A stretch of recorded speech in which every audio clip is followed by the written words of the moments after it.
Thank you very much for that introduction. I appreciate it. And I'm very honored to be here speaking with you. So I thank you for the invitation, and thank you to Christian for inviting me to come and speak. And when he asked me to come and speak on the topic of pseudoscience, I thought, well, that will be very non-controversial. And I do look forward to a lively discussion around this issue. It does relate to the dodo bird verdict. In Alice in Wonderland, this took place after what was called the caucus race, when everybody ran off in very different directions. And at the end of it all, when nobody had seemed to get anywhere, the dodo bird, who was judging the race, said, everybody has won, and therefore all must have prizes. And that has become the verdict for several people when it comes to psychotherapy, and for other mental health treatments as well. What we're going to talk about today is how we distinguish the scientific from the pseudoscientific processes in mental health treatment, both the psychotherapeutic treatments and the somatic treatments. Let's begin with a quiz. Now, you don't have to answer this, but if you think about it, there are a number of different psychological treatments out there, and some of which you might think of as scientific, some of which you might think of as pseudoscientific. And similarly, there are a number of different somatic treatments out there, also, which we might think about as being scientific, or we might think about as being pseudoscientific. The question is this: can you look at this list and determine which of these treatments are scientific and which are pseudoscientific? Now, I thought about this question, and I stared at this slide myself for quite some time. And I realized, as I was preparing to come and talk to you today, that there are two different paths that I could take for the next hour. One path, which I think would be the easy path for us all, would be for me to divide the mental health world into two camps and say, these are the scientific treatments, and these are the pseudoscientific treatments. And then I would proceed to spend the next hour giving you a list of things I don't like in the field of mental health. That would be fairly easy because I can come up with a list fairly easily of what I don't like. But I think that probably would miss the mark.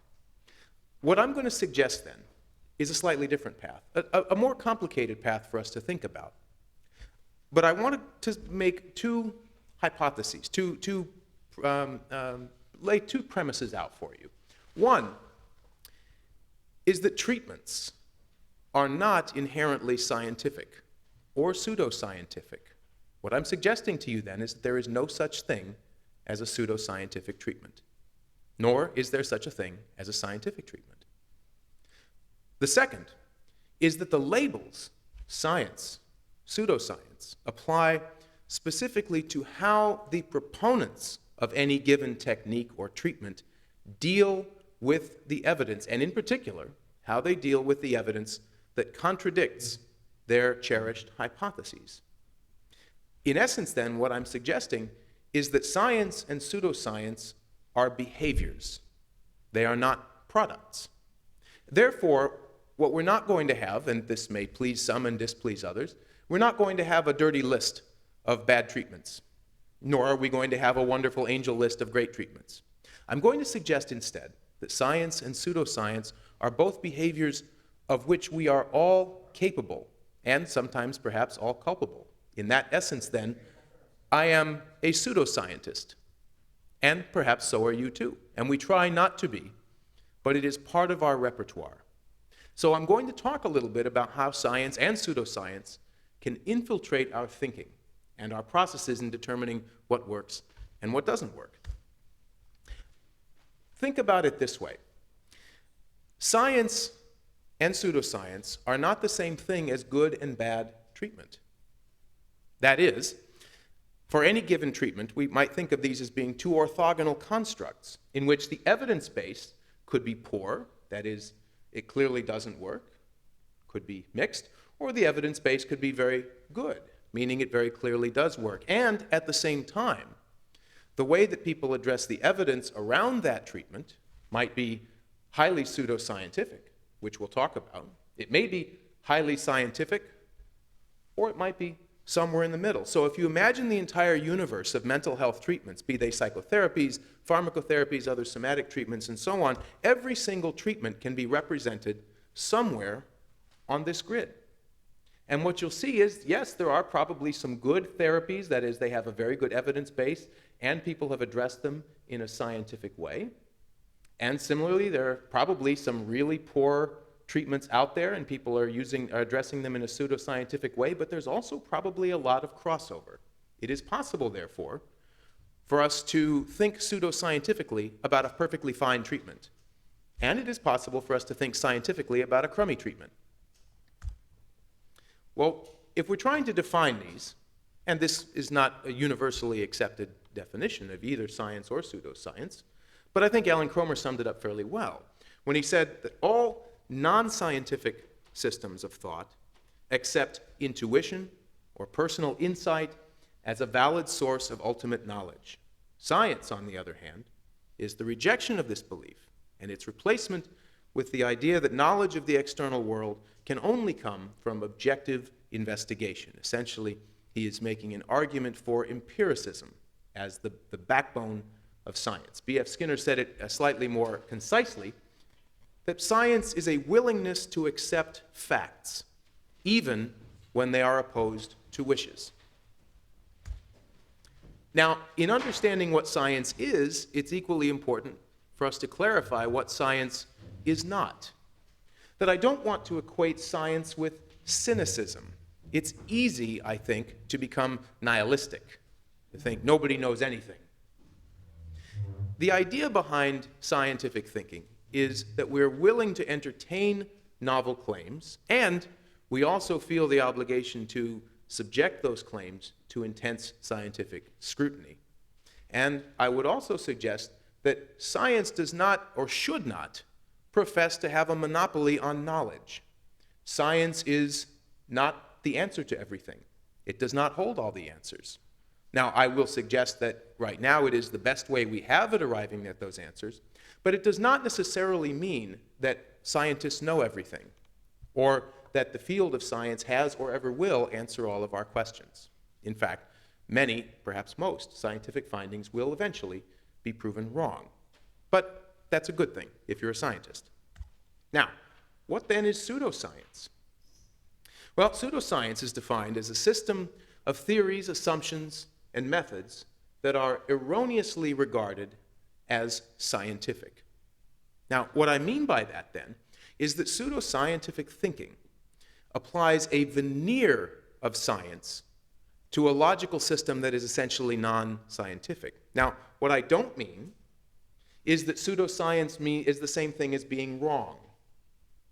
The reason for that is that scientists are often wrong. In fact, they're usually wrong.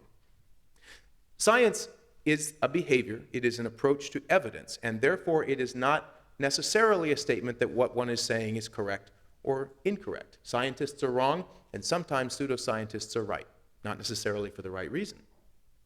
And similarly, I also want to make the point that when we talk about pseudoscience, that I'm not referring to religion, and I'm not referring to metaphysics. That is, there are some areas of knowledge that make no claim to be science, and therefore they are not pseudoscience. There are some areas of knowledge and thinking and understanding that are clearly outside the area of science. They make no claim to be part of science, and that's perfectly fine. So that's not what we're talking about. Now, if we're trying to tell the difference between pseudoscience and science, we run into a problem of demarcation. And this has been pointed out several times, that there is no clear set of criteria that will always differentiate science and pseudoscience. When you get right down to it, the boundaries between these two concepts are fuzzy. Therefore, it's very difficult for us to come up with a very clear list of if you do this, it is science, and if you do that, it is pseudoscience. That having been said, others have made the argument that there's also no clear division between day and night. But that doesn't mean that they're the same thing. A reasonable person can tell the difference between when it is day and when it is night, even if he or she cannot necessarily understand exactly where the line is. So, how can we start to understand pseudoscience? What would we see that would tell us that perhaps we're looking at pseudoscientific thinking? One of the core criteria here is what's been called an overuse of ad hoc hypotheses that are designed to immunize claims from falsification.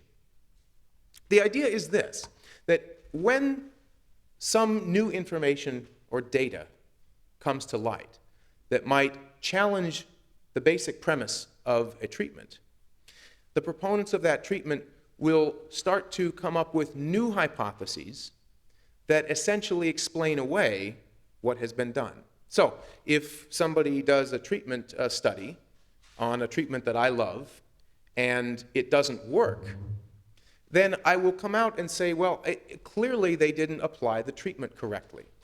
That's an ad hoc hypothesis. We also see in pseudoscience an absence of self-correction. That is, when the model fails to develop as we get new information about a particular field, that's a sign that we're dealing with pseudoscience, that it's not connected with the scientific world. For example, one could point out that the field of astrology has not changed in over 1,000 years, despite the fact that our understanding of the cosmos has changed dramatically, as has our understanding of personality and human development. The fact that the field of astrology has not kept up with those changes in our knowledge suggests that we're not dealing with a scientific process of thought.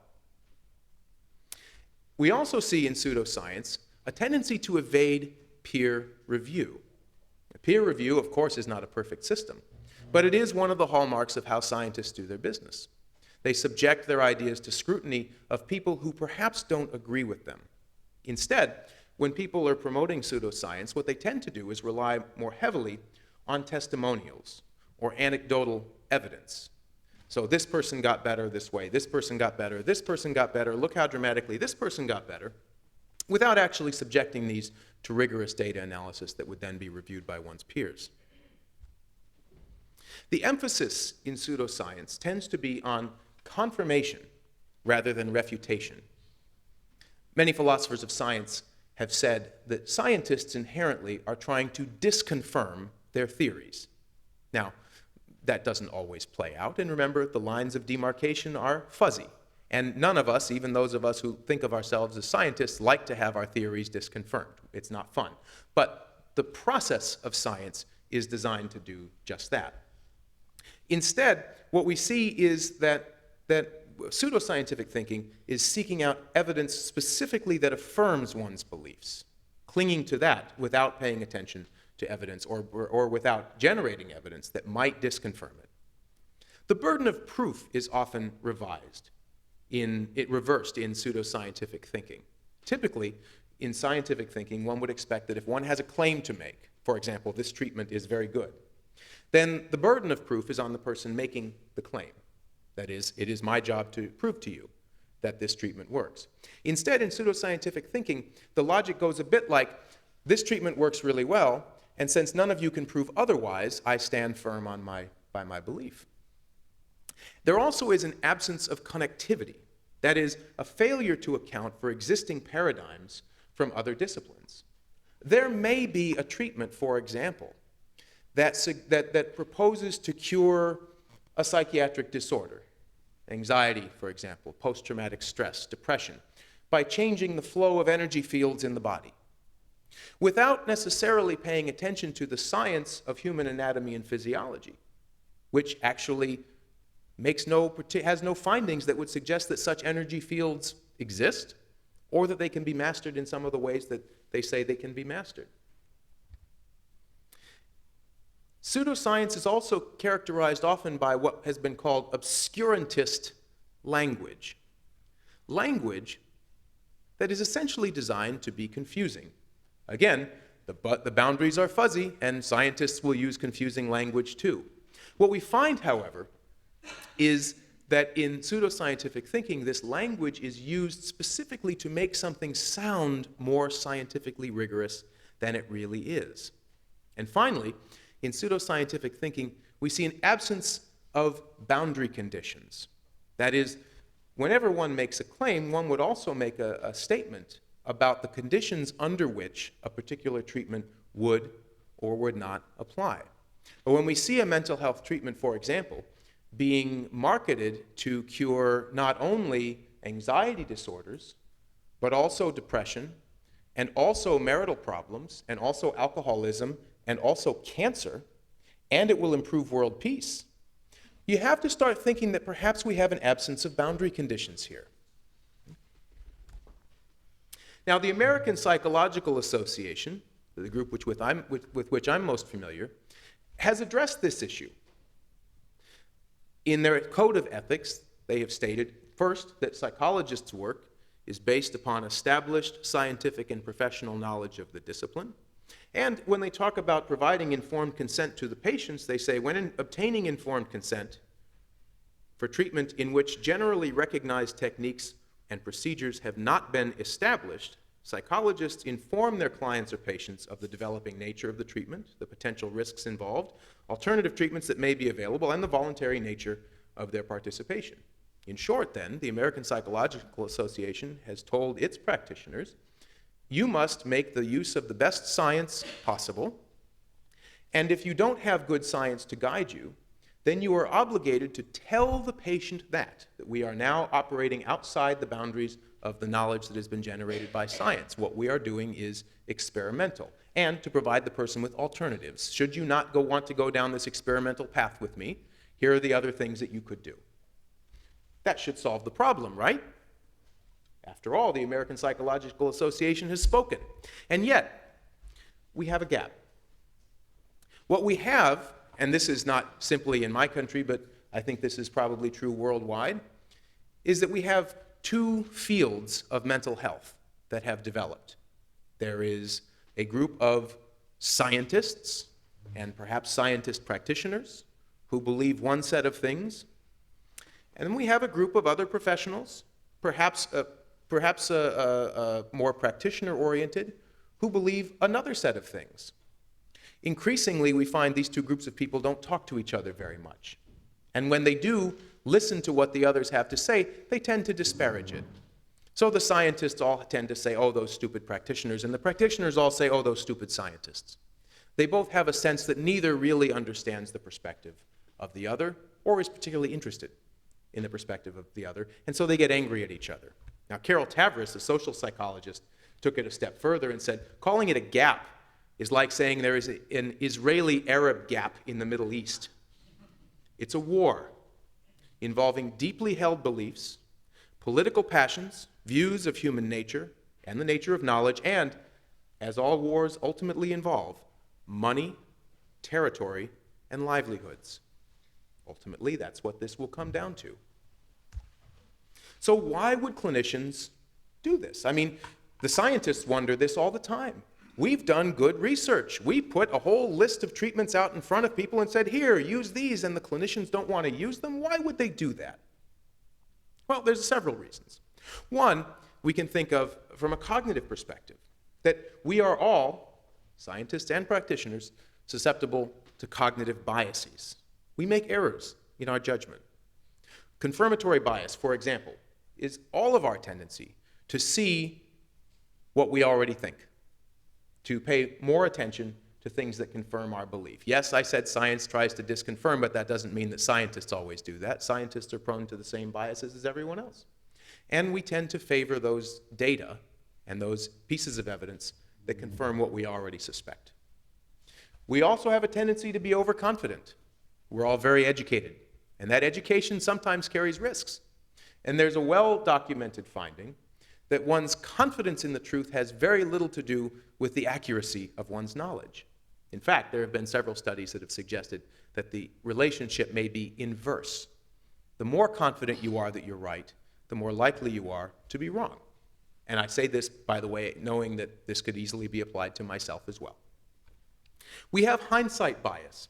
We tend to pay attention to things that have already happened and interpret them in ways that confirm what we already know. So when, for example, a treatment fails, we tend to concoct hypotheses about why that occurred, and those hypotheses tend to conform to our existing beliefs. And we're all subject to the availability heuristic. Things that stand out, things that are dramatic, tend to hold priority in our thinking. So I may treat many, many patients over the course of a year, and the treatment is often quite boring. I do the treatment, they get better, or sometimes they don't, and then they go away. But perhaps I had one patient who got really, really better in a very dramatic way. And I can't quite explain it, but the person was wonderfully better. They were very, very sick, and now they're completely healthy, and they're jumping up and down, and they're happy, and they're calling everybody and saying how great Dr. Tolin is. And I'm trying to think about why that happened. What's going to end up happening is that later on, when I'm trying to make decisions about what to do with my patients, I'm going to start thinking back on my experiences, and that patient will come up first and foremost in my memory, despite the fact that he was the anomaly. He did not represent the average. He was the exception. And yet, because of the fallibility of human cognition, he's the one I start thinking about. And I might base my judgments on him. We also find, too, as clinicians, and I say this as somebody who treats patients as well as conducts research, that it's very difficult to get good feedback from our patients about what's working and not working, not the least of which is that we tend not to have any more contact with our patients after they terminate treatment with us. So the way that a treatment tends to end, if we think we're doing everything right, is the patient says, okay, doctor, I'm all better, and we shake hands and they go away, and I probably never see them again. Now, for all I know, 2 days later, the person had a depressive relapse, and they felt awful, and they weren't any better. But I don't know that, because clinical practice is not typically designed to allow us to collect longitudinal feedback.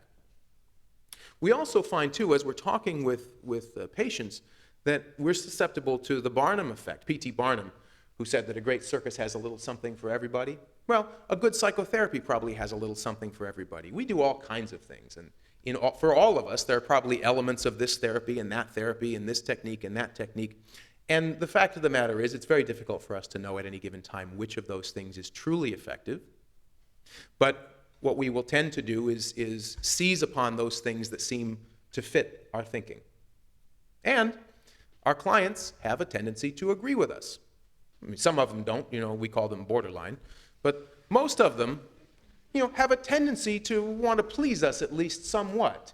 And so if I start asking questions like, well, did that technique really help? And they may say, yes, doctor, it really did. Okay, well, why would the consumers accept this? I mean, after all, this is a consumer-driven process, is it not? I mean, why don't the consumers simply stand up and say, no, you will give me scientifically effective treatment? Well, part of it is that the general public is not great in scientific literacy. Now, I would say that's probably extra true in my country, but I think this is also true worldwide, is that the average person does not typically think in terms of science. We also see that in many ways pseudoscientific explanations are more alluring than science is. Carl Sagan speaks about this very eloquently in his book, The Demon-Haunted World. In many cases, pseudoscientific explanations are easier to get your head around. Well, you try talking with a scientist, and everything is about probabilities, and the scientist never will really confirm that he knows anything, and he always says, well, we think this, and we hypothesize this, and there's the theory. And, it can be maddening to talk to scientists, and I think I'm one of them. But if you talk to somebody who's promoting pseudoscience, they tend to come across much more simply. Yes, I have an explanation that will tie it all up very neatly for you, and I don't have to speak probabilistically. Therefore, I can make stronger claims. We don't have to be quite so tentative. It's also seductive when you think about some of the claims that are being made. I mean, in some ways, it would be really interesting and really wonderful if the stars controlled our destiny. And if we could then determine our destiny if we just knew enough about those stars. Wouldn't that be something? Wouldn't it be something if I could put some headphones on, listen to something while I sleep, and wake up feeling better? That would be great. I was working out today in the gym, and so you have to imagine I'm on the treadmill and I'm sweating and I'm very tired and I feel awful. And there's a TV up, and there's somebody on the TV who's selling a product where he has some massager thing. Have you seen this? And he's rubbing it on his belly like this, and it's supposed to make all of his fat go away.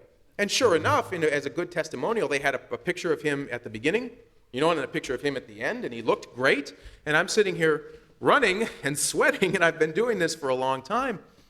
And I find myself thinking just how seductive this all is. Wouldn't it be wonderful if that was really true? Wouldn't it be great If the solution to weight loss just involved buying this thing and rubbing it on your stomach, that would be terrific. And it's true in mental health as well. Wouldn't it be great if I could overcome my depression this way? And wouldn't it be great if this would help me stop drinking or get along better with my spouse? Wouldn't it be great if this would help me stop hearing voices? Also, the pseudoscientific interventions tend to be cheaper. They're easier. They're more accessible. Psychotherapy is hard to do. It's hard to get into it much of the time. It takes a long time. It's often expensive. Often it's hard to find a good provider. Whereas many of the things that are purported to be out there, I can simply order online. Wouldn't that be great? And finally, much of the information that the general population receives comes from the popular media. Now, I don't want to knock popular media. I'm on the popular media. But at the same time, it is important to recognize that the average consumer is not reading journal articles. And what they're usually doing is watching television or reading a magazine or something. And those kinds of media need to provide soundbite information. So whenever people are watching, they have to be able to put something into a message that can be consumed in 10 seconds or less. And as a result, it's very easy for us to learn on television, for example, that there are certain megavitamins that will make you feel all better, or that electroencephalography is a cure for ADHD. Now, again, those claims could be true. They might not be true, but the approach is essentially not a scientific one. Which leads me to the topic of chicken hypnosis, which I'm sure is on everybody's mind. I'll give you a minute just to think about chicken hypnosis. Are you familiar with hypnotizing chickens? Is this a uniquely American sport? Well, let me tell you about chicken hypnosis. If you come to America, particularly the American South, there is an old tradition, this goes back 100 years or more, of hypnotizing chickens.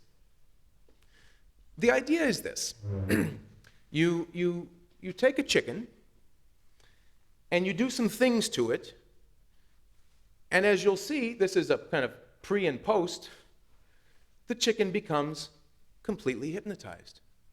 It's a very well-replicated phenomenon, something that even school kids do on the farm. It turns out there are 3 ways that you can hypnotize a chicken. This, by the way, comes from the the Farmer's Almanac in the United States.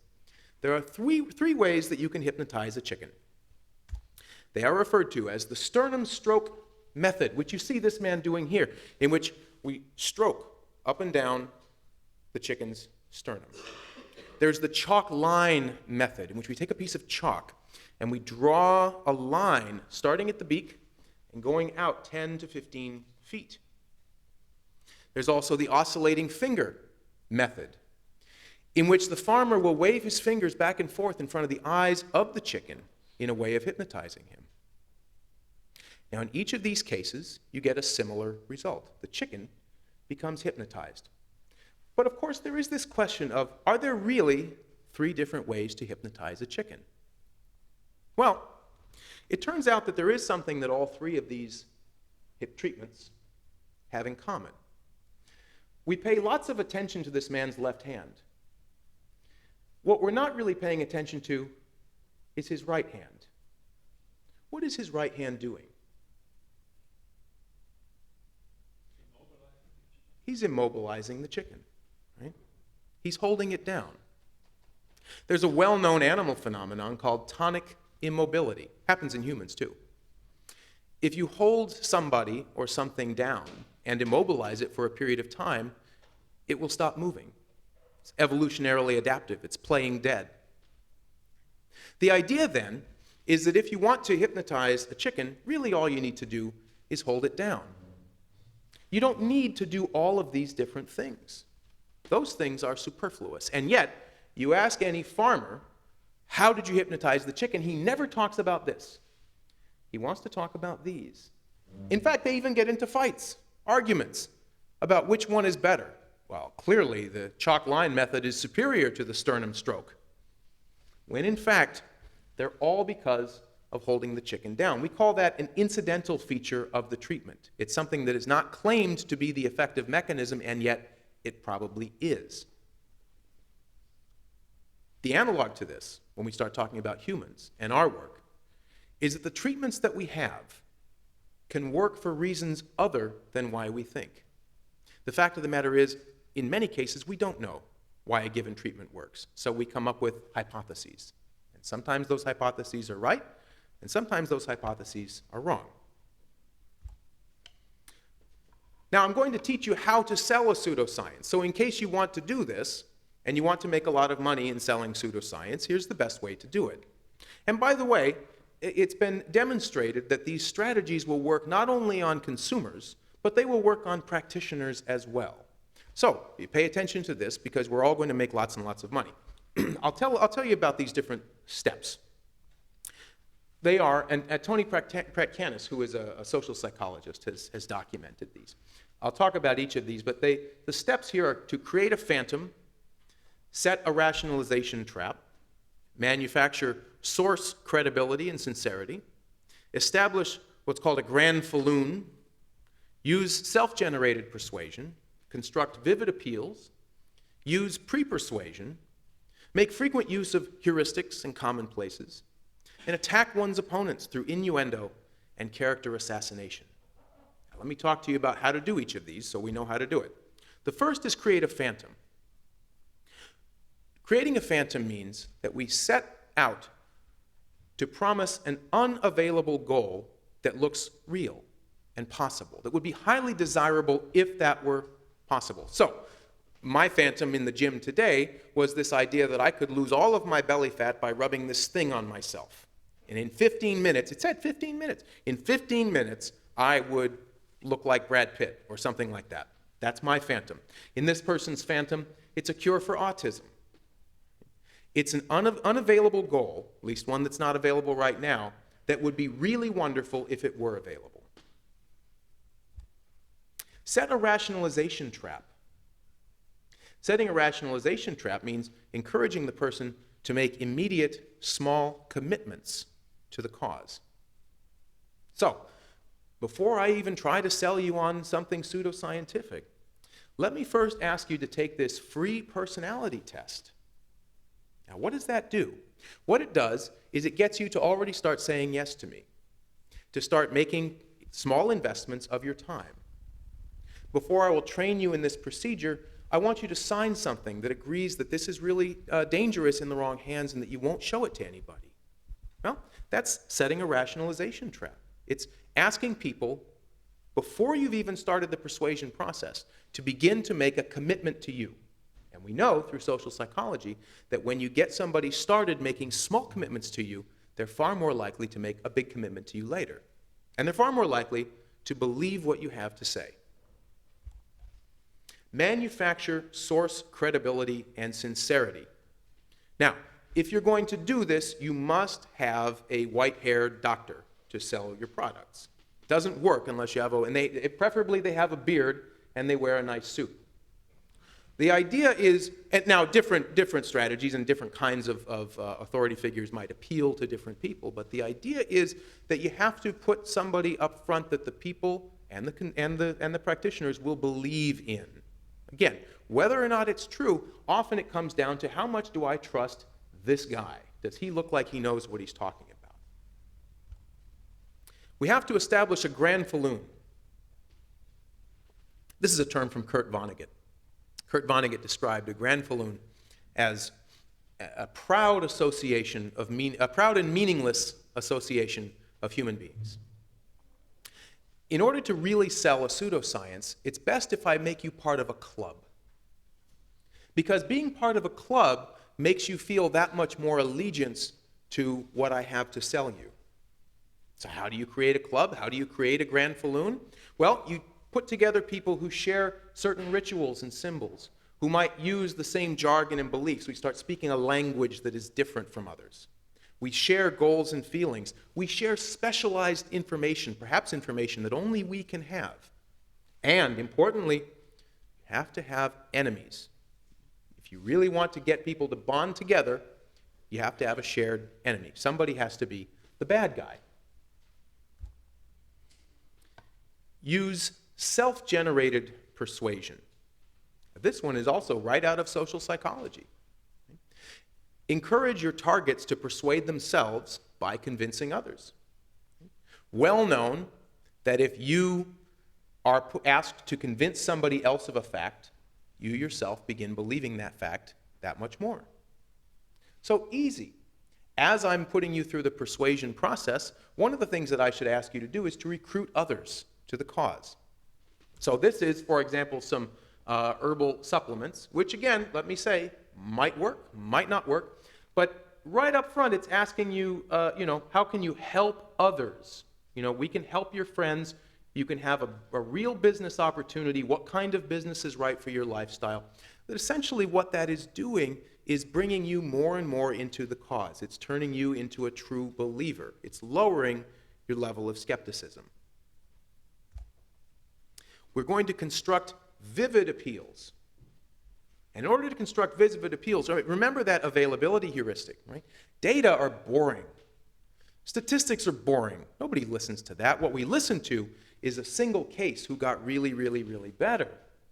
Now, this is tough to read, but this is somebody who attended a seminar, and I went to this seminar to help myself, but then it helped me so unbelievably. I use it on a daily basis, and then I thought about my 7-year-old daughter, and I decided I would try it on her, so I began working on her energy meridians, and all of a sudden her problems got better too, and she went back to school, and now she's a happy little girl. And it becomes much easier for us to remember that man and his daughter and the testimonial than it is for us to think about the data that describes the outcome of that treatment.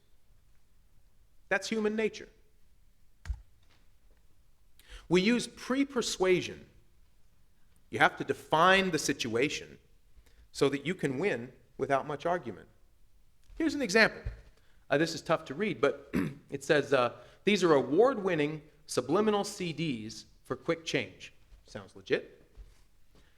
But it asks, regular subliminal CDs are fine for regular people, but can mass-produced CDs from your local bookstore really improve your life? Can you trust the messages? Do you know how the CD has been made? Was the CD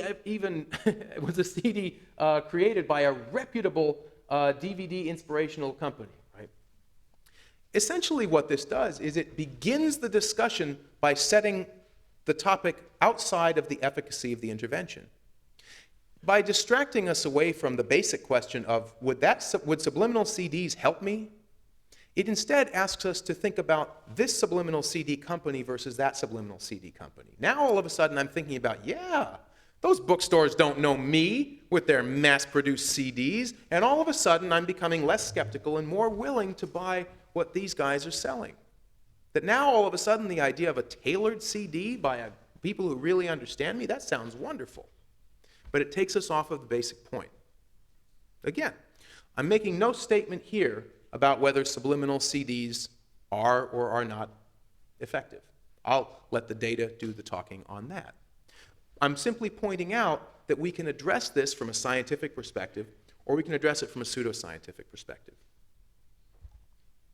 We have to make frequent use of heuristics and commonplaces. The heuristics come from Tversky and Kahneman and other behavioral economic thinkers. We know, for example, that when you say something is scarce, it's rare, that it becomes more desirable. Not everybody can do this. There's only a special group that can do this kind of treatment. The bandwagon heuristic. If I point out how many practitioners have signed up for this, and how many of these I've sold, that makes you start to think that perhaps everybody knows something that I don't know. The representative heuristic. That is, if I give you case examples that will ring true in your head, whether or not they're really supported by mass data, you tend to believe it more. The natural and the goddess within commonplaces. We have a tendency to believe that things that are natural are good. We have a tendency to believe that things that are spiritual are good. It's actually harder for us to be skeptical. Maybe we've all seen this, and maybe we've all had patients who do this, who say, oh, I don't trust those antidepressant medications. Who knows what they're going to do to me in 20 years? And then they march right on down to the health food store and load up on minerals and herbal supplements that have never been tested at all. People are simply less skeptical when something is pitched as being natural. And the same thing is true of being spiritual. It's tempting to think that there is a spirituality, a goddess within, that is being overlooked by science, and that only this treatment can help us tap into. And then there's the science commonplace. Now, science gets used very interestingly in pseudoscientific thinking and in pseudoscientific sales. Pseudoscience has an interesting relationship to science. It has to sort of have two relationships. One is that it has to glorify science to a certain extent. That is, it has to be able to say, millions of people have done this and we've got this evidence, and you have to be able to put things out. So you have to be able to create at least the veneer of science, and in order to create the veneer of science, you need to be able to say that what I'm purporting to be is a good thing. And at the same time, you also have to disparage science in order to sell pseudoscience. So I'm going to give you a veneer of science which I'm going to purport is a good thing. And yet at the same time, my backup message is that also you should know that science doesn't have all the answers, but I do. So in this case, for example, this is, in the scientific cosmology, whatever doesn't exist obviously can't be real, but the energy psychology cosmology deals with a greater reality, a more inclusive reality. There are innumerable forms of general human experience which are not explainable by the limited cosmology of psychology, but which have perfect cause and effect in the greater cosmology of energy psychology. And you get a sense that there's a back and forth going on here with the relationship to science. It's simultaneously saying, yes, science is wonderful, and we are science, but also science is highly, highly flawed, and we're better than that. So it's an interesting dichotomy that has to be done when you're selling a pseudoscience. And you also have to attack your opponents. This one is critical. Right? Remember, you can't be part of the club unless there is a shared enemy. So how do you attack your opponents? People that perhaps are skeptical about the treatment that you like, or say things about a treatment that you think is really effective. Say things that like it's not effective or that it's no good. Well, Cicero said it best. If you don't have a good defense, attack the plaintiff. Discover an incredible new learning tool the government doesn't want you to know about. Well, who wouldn't be persuaded by that? Do you really want to go along with the government who doesn't want you to know the truth? No. I want to go along with the people who know the truth.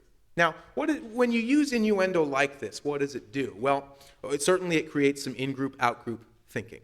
Right? By demonizing the person who is skeptical or critical, it makes it that much easier for others to start to buy what you have to sell.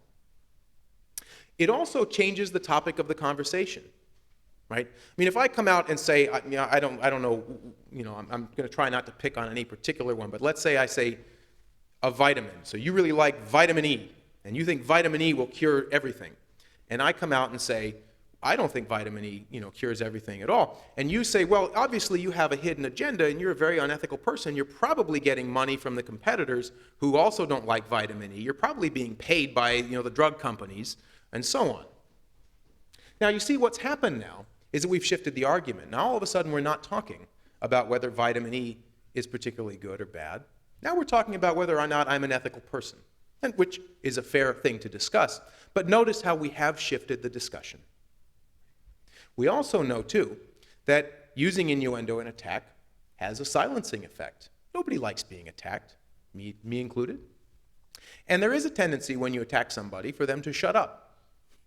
And so when you attack your opponents vigorously, there is a tendency for them to stop being so skeptical, or at least stop being so public with their skepticism. They don't want to go through that again. They start to ask, is that really worth it? Do I want that kind of headache? What's the harm? I mean, is this harmless folly, or is this really something to worry about? I would suggest it's something to worry about on three different fronts. I think that there's reason to believe that there is direct harm to patients. I'll talk about these a little bit. But we know that there are treatments that harm people. Never mind the treatments that simply don't work. There are treatments that have been demonstrated to do harm to people. And yet, they continue to be practiced. Why? Because they're being sold. We also know there's always hysterical epidemics that sweep through the population. Hysterical mental health epidemics. Why? No, because we have a tendency to buy into theories that perhaps are not really solid. And myths persist. The general public doesn't know a whole lot about real psychology. They don't know a whole lot about real psychiatry. They have a tendency to believe certain common sense heuristics that they think are related to what we do. And these things persist essentially because of a lack of scientific skepticism. We also know that treatments that are the result of pseudoscience cost people money, and they cost time. And one of the things that we see in economics, they refer to it as opportunity cost, but it's a very real phenomenon, is that when somebody partakes in one particular kind of treatment, they are less likely to partake in any other kind of treatment.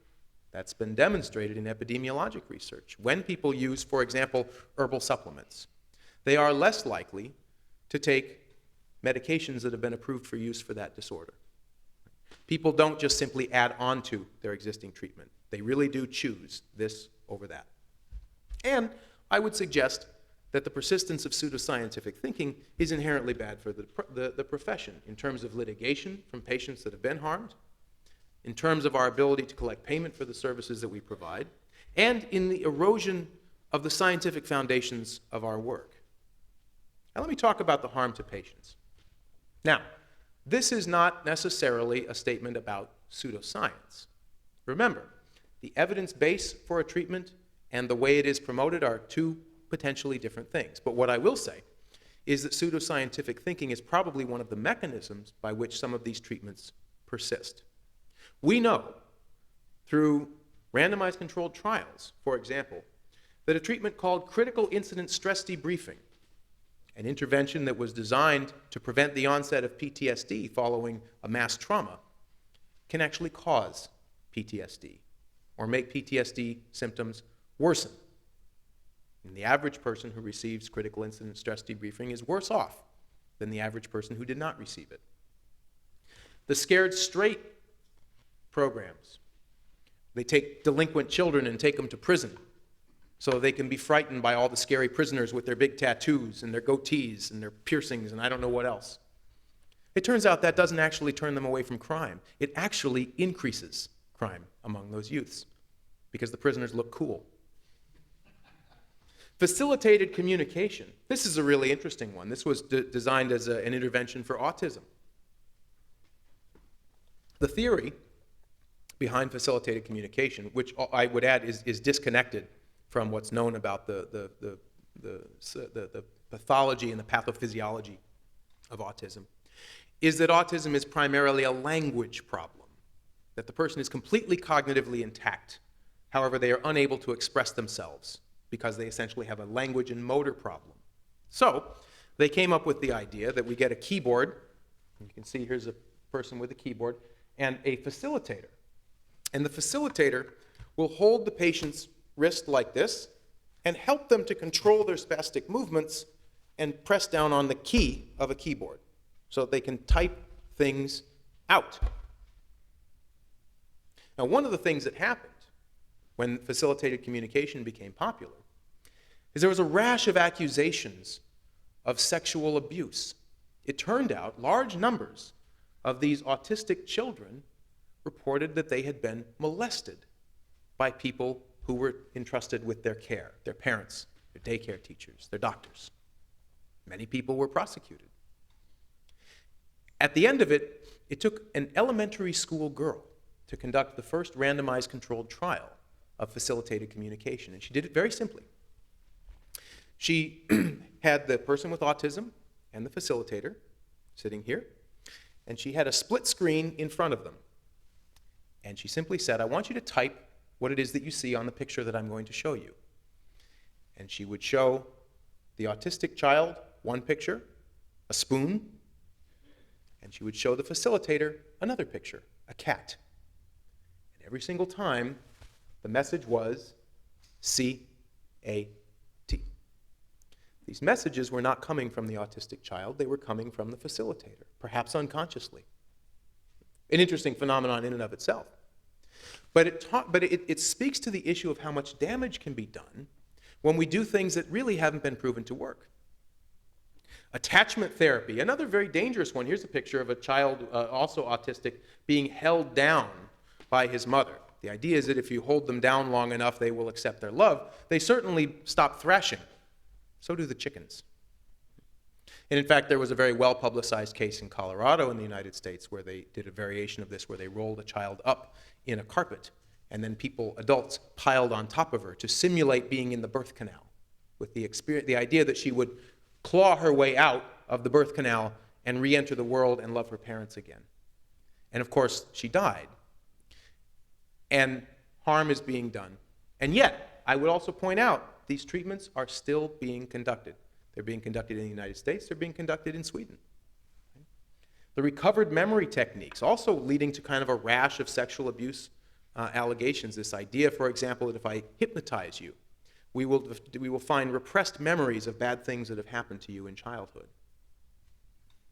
The DARE program, that's another really popular one, and it remains very, very popular in the United States.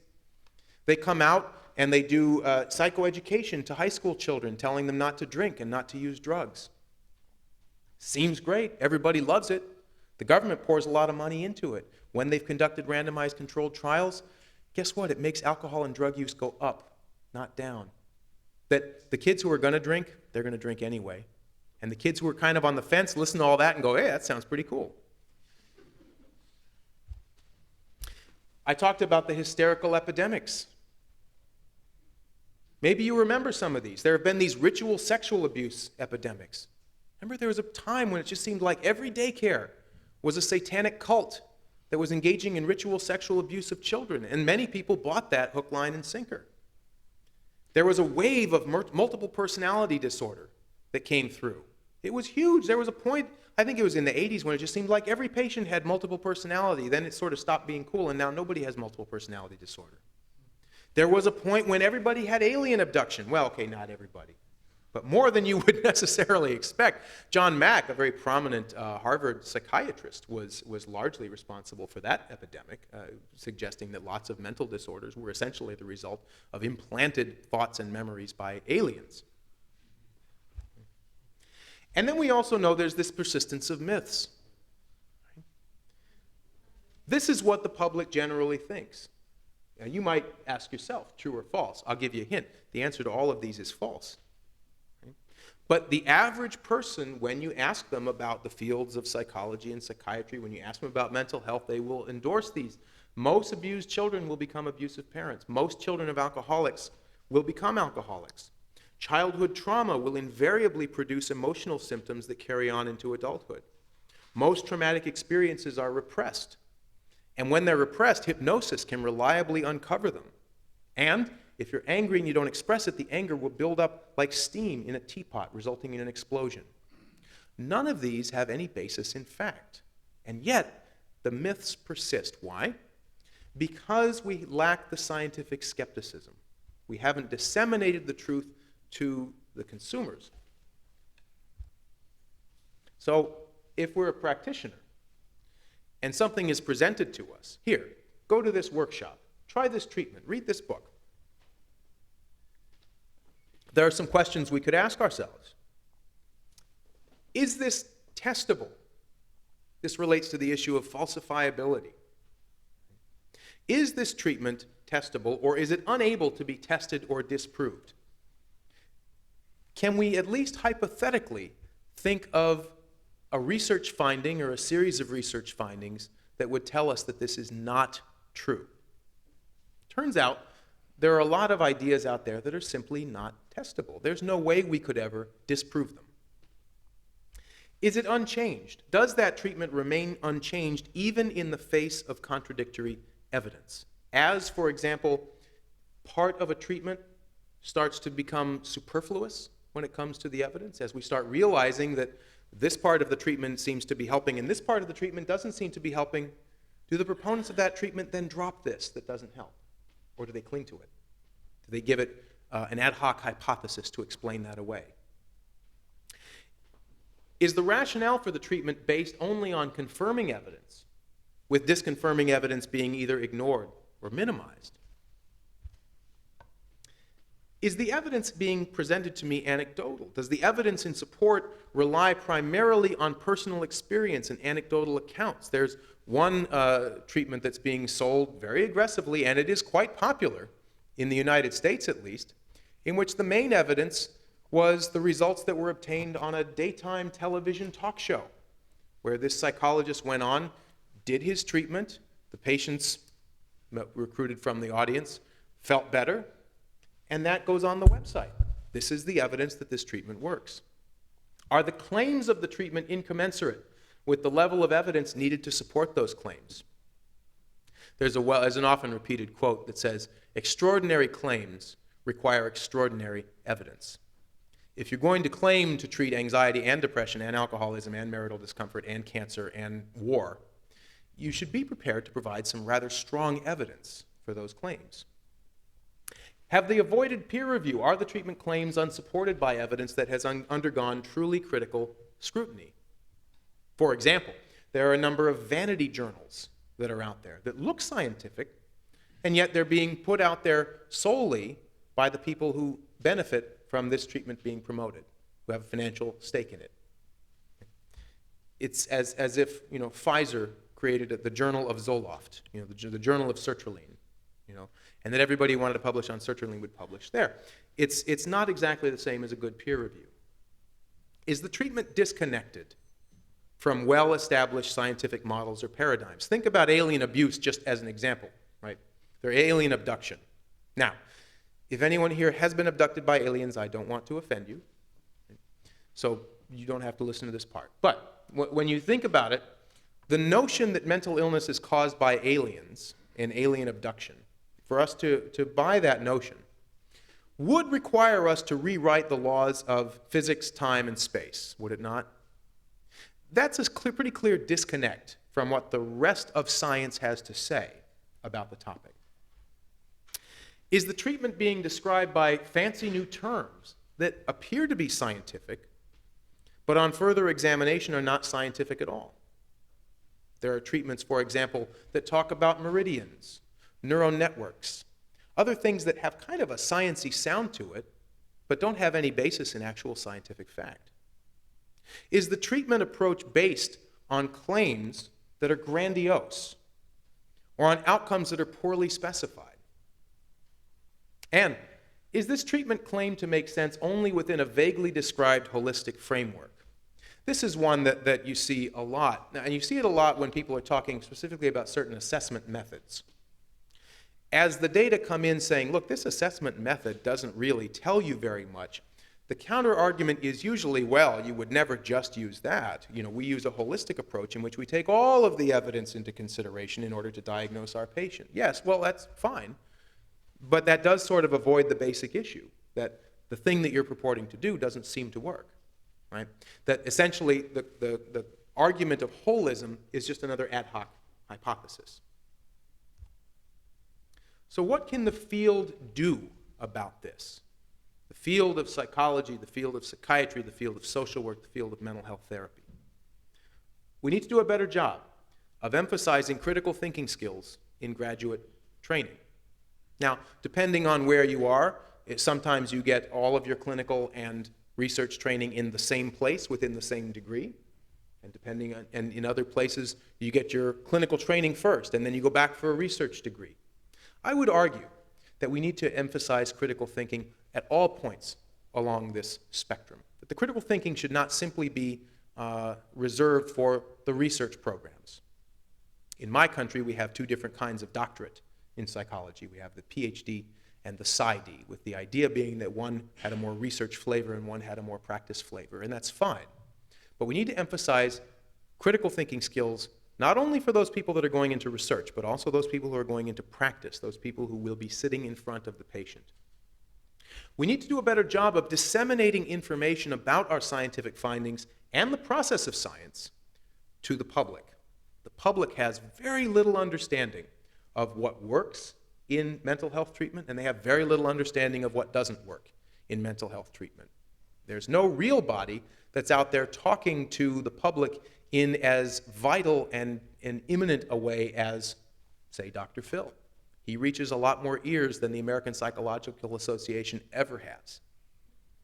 We need to ensure that the continuing education that we provide to our clinicians and to our researchers is grounded in adequate scientific evidence. This is an ongoing fight, by the way, in the United States, in which if you are a psychiatrist or you're a psychologist, you can go and get continuing education credits, which is required to maintain your license, in all kinds of things. All kinds of things that lack scientific evidence. You can go to a shaman sweat lodge. You can do Jungian sand tray therapy. You can look at the clouds. I don't know, tea leaves. I don't know what you can do. The idea is that you can get credits for doing those that have nothing to do with the scientific processes of our profession. This one may be a bit more controversial, that the field and the governing bodies of the field need to impose sanctions on practitioners who routinely use techniques that are devoid of scientific support. In my country, and I think yours as well, there is no requirement that practitioners use scientifically validated strategies. I mean, there's that APA code of ethics, but you don't necessarily lose a license for that. It's a guiding principle. Right? The field needs to do a better job of identifying when somebody has stepped out of bounds. We need to focus less on trademarked therapies and more on the empirically supported principles of change. Now, here's where I will give a bit of my own bias away. I'm not a big fan of any treatment that has a name, especially if the name is in all capital letters, because I suspect that that's a package that's being sold. And by the way, I will put cognitive behavioral therapy on that list, because I think that those names mostly obscure what we're doing. There are over 400 different kinds of mental health therapy, just psychological therapy, let alone the medications. And I doubt highly that there are 400 different mechanisms by which patients get better. That just seems a little too complex even for the human brain. We need to be paying more attention then to disseminating information to ourselves and to the public about what specific processes work in helping people recover from mental health problems, not necessarily in which package with a little trademark or a patent sign after it helps. That obscures rather than enlightens. And we need to raise the bar for what is considered empirically supported. Now, when I talk about that, this is the empirically supported therapy movement, which speaks directly to the dodo bird verdict that we were speaking about before. There's an increasing movement toward asking people to adopt treatments that are empirically supported, meaning supported by evidence. And the organization to which I was recently elected president, the Society of Clinical Psychology, has been the driving force in identifying what the empirically supported psychological treatments are, and I believe we got it wrong. And here's why we got it wrong. Right now, the Society of Clinical Psychology has two criteria, two categories of efficacy that they will assign to a particular treatment. Cognitive therapy for depression, exposure therapy for PTSD, you name it. A treatment is determined to be possibly efficacious if it has been proven to be more effective than no treatment in a single randomized controlled trial. And it is considered efficacious, that is, they get to drop the possibly, if it's been shown to be more effective than no treatment in 2 randomized controlled trials. Problems with this are, one, nowhere in here does it make any statement about the effective mechanisms of the treatment. You don't have to understand why your treatment works. You simply have to demonstrate that it works better than no treatment. And there's no provision for negative findings. Remember, if I have 2 positive randomized controlled trials, I'm in. I have an effective treatment. Anybody who has studied statistics knows that if your p-level is set to 0.05 and you study something 100 times, you will probably have 5 false findings. I'm in. There is no way, for example, of getting off of the list because of my 95 negative findings. In fact, I can even have other findings that show that my patients got worse, that they were harmed. And yet, I would still have an empirically supported treatment. I would also add, too, not on the slide, that there's no provision here for how any given treatment fares against another treatment, or even against a well-validated control condition. Compare this, by the way, to how drugs are approved. For a drug to be approved, it has to go through animal testing, preclinical testing, clinical testing, replication of the clinical testing on a large scale, safety testing. By the way, when it's tested not against no treatment. It's being tested against a placebo in a double-blind trial in which the patient hopefully doesn't know whether they're receiving the placebo or not. Sometimes it's even tested against an existing therapy. There's no specification that we do so when it comes to psychological therapies. The bar is too low. Theoretically, then, anything I come up with, if I come up with shoe-bashing therapy, in which I'm going to cure your depression by bashing you over the head with my shoe, my guess is that if I chose to conduct a randomized controlled trial of it and compared it to nothing, you'd probably find a difference. Maybe you're so depressed, you're just happy to have me hitting you on the head with the shoe. So you feel somewhat better, and I'm on the list. I'll tell you who talked about this in a really eloquent way were Jerry Rosen and Jerry Davison, who came up with the concept of purple hat therapy, one of my favorite developments in the field of clinical psychology. Here's what they say about purple hat therapy. Hypothetically, a doctor could ask clients with driving phobias to wear a large purple hat while applying relaxation and cognitive coping skills to in vivo practice. The practitioner places a band of magnets in the purple hats, claiming that particular algorithms for positioning the magnets are determined by age, sex, and personality structure of the client. When properly placed, so the practitioner claims, the magnets reorient energy fields, accelerate information processing, improve interhemispheric coherence, and eliminate phobic avoidance. The inventor might call this method purple hat therapy, conduct a single randomized controlled trial against no treatment, and apply for listing as an empirically supported treatment. And I'm going to leave you then with a final quote from the physicist James Oberg, who, in looking at all of this information about scientific thinking and pseudoscientific thinking and how we should think straight about the treatments that we're applying, said, keeping an open mind is a virtue, but not so open that your brains fall out. And with that, thank you very much for having me. Thank you.